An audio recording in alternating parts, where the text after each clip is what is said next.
Cette année, le club de pelote de Saint-André-de-Seignan, appelé Pilotariac, fêtait son 70e anniversaire.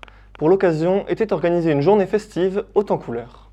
C'est en 1946 que le club de pelote de Saint-André-de-Seignan a vu le jour. Aujourd'hui, 70 ans après, il a su évoluer avec son époque.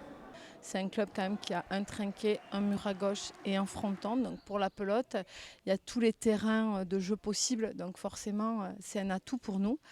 Et ce club, voilà, il s'est inscrit dans l'histoire. C'est un club qui a toujours voulu essayer de promouvoir la pelote, d'avoir des résultats. Et qui a réussi en faisant la promotion de la mer nue et qui a réussi aussi en faisant la promotion de la pelote féminine. Et ça, c'est quand même particulièrement bien. Les filles ont un peu de mal à trouver leur place parfois dans les clubs, et dans notre club, elles ont une place importante. Elles constituent presque la moitié des licenciés, donc ça, c'est particulièrement gratifiant. Pour moi, en plus, qui suis une fille et qui suis la présidente du club. Donc, c'est un côté novateur qui est, pour un vieux club, qui est quand même assez agréable et assez remarquable. Ainsi, pour célébrer la pérennité du club, des femmes ouvraient le gala, les meilleures de France et d'Espagne. On voulait marquer ça par un grand événement, donc on a pris des joueuses et des joueurs au niveau international. Donc au niveau des filles, on a Maya Etchelikou et Marichou Housset qui sont les deux meilleures françaises depuis des années. Donc ça, on ne pouvait pas faire mieux, et on a pris la sélection espagnole. Voilà, les deux meilleures joueuses espagnoles du moment aussi.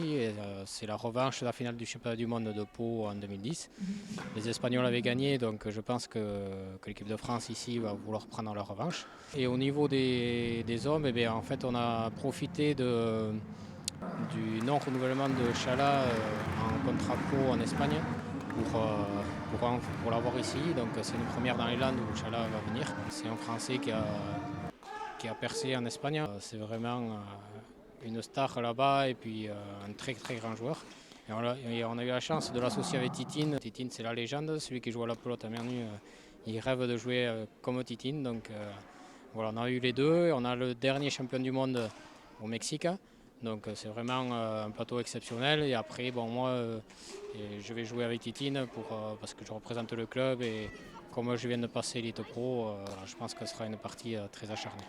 Pas d'enjeu, si ce n'est la fierté d'être le meilleur aux yeux du public, venus nombreux et de tout âge. On a tous les âges, on a des anciens qui ont 80 ans, qui sont venus au repas, qui ont été conviés à la fête, et on a des tout jeunes. Les plus jeunes, ils ont 7 ans, peut-être même 6 ans certains.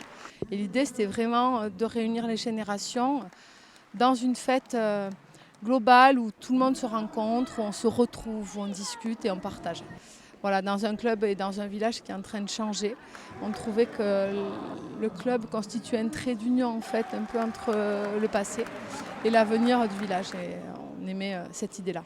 Nous, on fait ça aussi pour essayer de motiver l'école de pelote à rester à la pelote, parce que c'est vrai qu'au rugby, ils vont souvent voir les matchs des pros. Et c'est vrai qu'à la pelote, on a du mal à les garder par rapport au sport collectif. Donc je pense que c'est en créant des événements comme ça qu'on peut garder les enfants à l'école de pelote. Et avant chaque match, les jeunes du club ont eu l'occasion de se frotter aux professionnels, de quoi donner envie de se surpasser.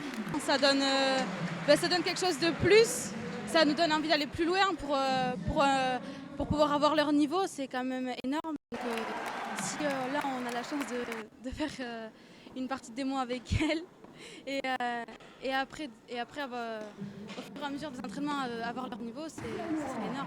Jouer plus doucement que comparé à là, quoi. Non, sinon, elle nous aurait mis une raclée. Attiser la flamme des plus jeunes et combler les plus anciens, le club a vu de très nombreux champions grandir en son sein et compte bien continuer encore un long moment.